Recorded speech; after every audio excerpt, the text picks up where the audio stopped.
ಎಲ್ರಿಗೂ ನಮಸ್ಕಾರ. ಇವತ್ತಿನ ವಿಡಿಯೋದಲ್ಲಿ ಒಂದು ಟೀ ಟೈಮ್ ಸ್ನ್ಯಾಕ್ಸ್ ಮಾಡುವಂಥ ರೆಸಿಪಿನ ನೋಡೋಣ. ಈಸಿಯಾಗಿ ಒಂದು 10 ಮಿನಿಟ್ಸ್ಗೆಲ್ಲ ಮಾಡ್ಕೊಬಿಡ್ಬೋದು. ಮೊದಲಿಗೆ ಒಂದೆರಡು ಮೀಡಿಯಮ್ ಗಾತ್ರದ ಈರುಳ್ಳಿ, ಒಂದು ಮೀಡಿಯಮ್ ಗಾತ್ರದ ಆಲೂಗೆಡ್ಡೆ, ಸಬ್ಸಿಗೆ ಸೊಪ್ಪು, ಕೊತ್ತಂಬರಿ ಸೊಪ್ಪು ಇಷ್ಟನ್ನು ಸಣ್ಣಕ್ಕೆ ಚಾಪ್ ಮಾಡಿ ಇಟ್ಕೊಂಡಿದ್ದೀನಿ.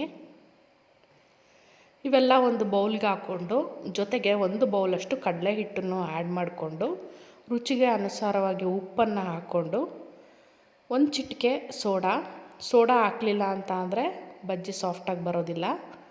1 ಟೇಬಲ್ ಸ್ಪೂನಷ್ಟು ರೆಡ್ ಚಿಲ್ಲಿ ಪೌಡರ್. ನೀವು ಹಸಿರು ಮೆಣಸಿನ್ಕಾಯಿ ಬೇಕಾದರೂ ಆ್ಯಡ್ ಮಾಡ್ಬೋದು. ನಾನಿಲ್ಲಿ ಕಂಪ್ಲೀಟಾಗಿ ಸ್ಕಿಪ್ ಮಾಡಿದ್ದೀನಿ. ಫಸ್ಟು ಇದನ್ನೆಲ್ಲ ಡ್ರೈ ಮಿಕ್ಸ್ ಮಾಡ್ಕೋಬೇಕು. ಈರುಳ್ಳಿಯಲ್ಲಿ ನೀರಿನ ಅಂಶ ಇರೋದ್ರಿಂದ ಅದು ನೀರು ಬಿಟ್ಕೊಳ್ಳೋಂಥ ಚಾನ್ಸಸ್ ಇರುತ್ತೆ. ನೀಟಾಗಿ ಮಿಕ್ಸ್ ಮಾಡಿಕೊಂಡು ಒಂದು ಟೀ ಗ್ಲಾಸ್ನಲ್ಲಿ ಒಂದು ಅರ್ಧ ಗ್ಲಾಸಷ್ಟು ಮಾತ್ರ ನೀರನ್ನು ಬಳಸಿದ್ದೀನಿ ನಾನಿಲ್ಲಿ. ಅದನ್ನು ನೀಟಾಗಿ ಕಲಿಸ್ಕೊಂಡು, ತುಂಬ ಗಟ್ಟಿನೂ ಇರಬಾರ್ದು, ತುಂಬ ತೆಳ್ಳಗೂ ಇರಬಾರ್ದು. ನೋಡಿ, ಈ ಕನ್ಸಿಸ್ಟೆನ್ಸಿಲಿ ಇಡಬೇಕು. ತುಂಬ ತೆಳುವು ಆದರೆ ಶೇಪ್ ಬರೋದಿಲ್ಲ.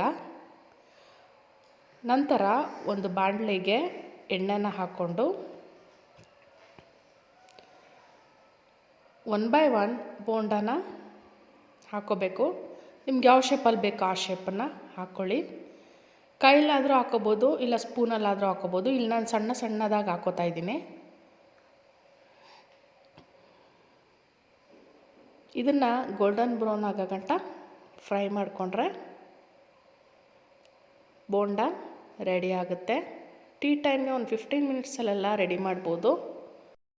ಈ ವಿಡಿಯೋ ಇಷ್ಟ ಆಗಿದರೆ ಲೈಕ್ ಮಾಡಿ, ಶೇರ್ ಮಾಡಿ, ಕಮೆಂಟ್ ಮಾಡಿ.